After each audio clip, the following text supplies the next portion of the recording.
Hey, I'm Jonathan Dean, and I'm from Houston, Texas. The last 3 years, I've been a church planner, and so we started a church in Pearland, Texas. Got it to where it was consistently reaching over 100 people on a Sunday morning, and we had the call to plant another one. So we came to the suburbs south of Pearland to Alvin, and we planted another church. And there, I was licensed as a minister. I became the executive pastor, overseeing just kind of all the fluidity of the church, making everything kind of lined up to our vision, and also was a worship leader there. And so that's kind of become my main focus, my calling, where God kind of has me going. I went to the University of Mary Hardin-Baylor. I graduated with a bachelor's degree in youth ministry and thought that's where I was going to go. But it's funny how God kind of uses our hobbies to His glory. And so He took me, being just a musician guy who plays guitar in his own bedroom, and put him on a platform. And it really has opened my eyes to a lot of things, and really has shown me that this is the path that I want to take. So, a little bit more about me. I grew up in a really small town, graduated high school with like 30 kids, public school, and there's more tractors than there were people. And so, like they say, you can take the boy out of the country, but you can't take the country out of the boy. Even now, some of the things I like doing are going out fishing and gardening. I have a big vegetable garden. I also like to do a little bit of carpentry. People at church kind of consider me the handyman that everybody calls to come and fix things or help them on their house. So yeah.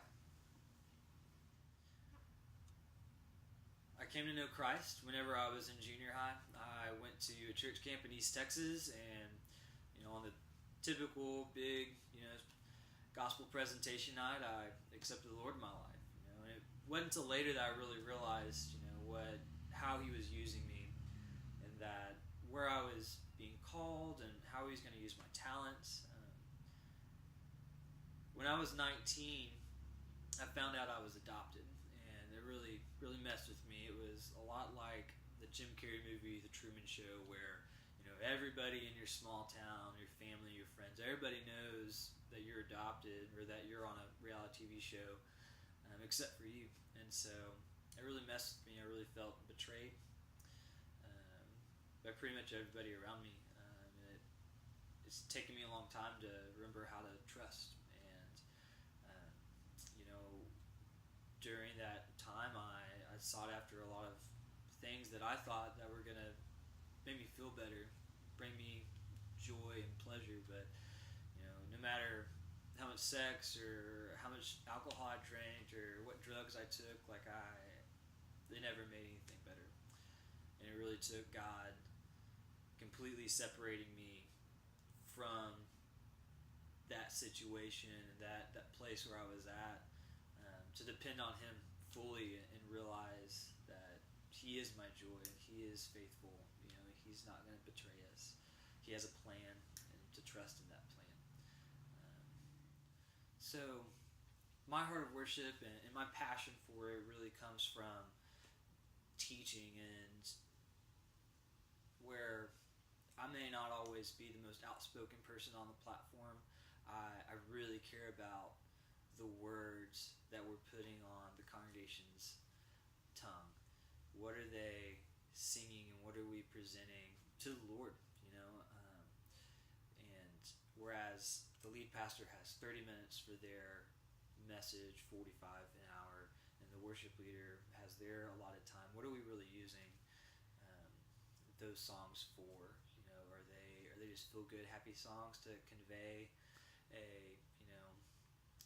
an appearance, or are we really singing things that have meaning, hold depth, and that people can grab a hold of and own, and be able to sing that song out, not because it's on the screen, but because they're feeling it from their hearts.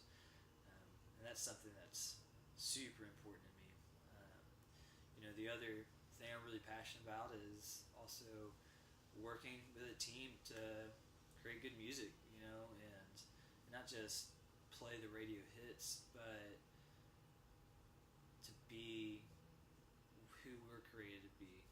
It's not trying to be anybody else, not trying to be the next Tomlin, not trying to be, Hillsong or Elevation. It's, what, who are we and where do we come from and what do we bring to the table, and how is that?